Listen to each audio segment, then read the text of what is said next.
Jeff Hughes. This is my assignment 1, 50 birds.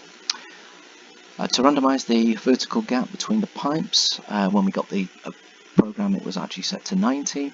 So as you can see on my pipe pair class, you can see that my gap height has been set to 0, and then on line 15 I've assigned a random number between 90 and 180, that way making sure that there's a random gap between the pipes.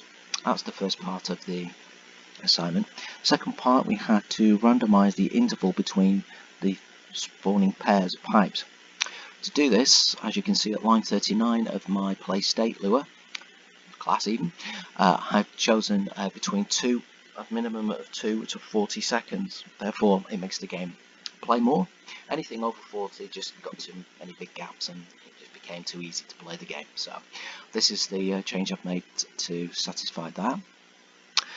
The next part of the assignment, we had to basically create achievements, 3 of them. And as you can see here in my title screen state, I've loaded 3 very simple downloaded images of small silver, gold, bronze, etc. medals.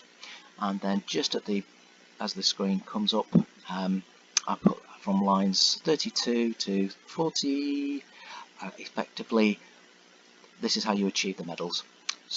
And right at the bottom of that screen there you can see press the pause key. We'll be coming on to that shortly, but as you can see these are the changes that I've made to the title screen to enable this to take into consideration these requirements. Finally, for the medals, as you can see, again very similar this time at the end of the game where the score comes up.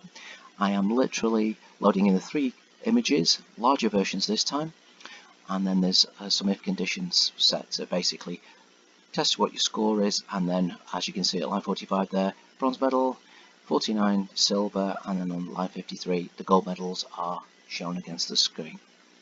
Okay, the next part of the assignment was basically for the pause function.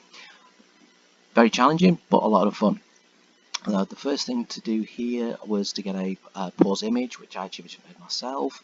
I then load that in here at line 67. And then we also had to get a sound effect when you press pause. So as you can see from this again, at line 95 there's the pause effect that I downloaded from the BFXR website as suggested. The other thing you needed to do was effectively check if the P key had been pressed and you needed to stop the screen from scrolling. And as we know from the actual lecture, we were shown how to do that, how to pause it. So as you can see at line 145 there's the scrolling variable being tested for true. So by checking the key pressed table, if P has been pressed then turn it to false. Scrolling then becomes true. Becomes false, therefore music will be paused, not stopped, so I can pick up afterwards, and my pause sound effect will play. If the scrolling becomes true, i.e. somebody press P again, then the music will just continue playing as it was before.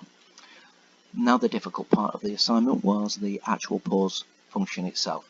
To do that, as you see, we've already created the image, but as you can see at line 186 here within the actual update function, to make sure that the screen pauses at that point, I put it within this if statement. So literally background, everything else plays perfectly normal. We render the images if scrolling is true. However, if it's false, then the background images play, but also as you can see here at line 213 my pause image is then displayed. Okay, that's enough of me now. I'll show you a demo of the game. Okay, this is my game. You can see on the screen there's the level. To continue. So here it goes. Press pause. As you heard the sound, music's paused, and if I press P again, it's exactly what it is. You can see there's the difference between them. I'm just going to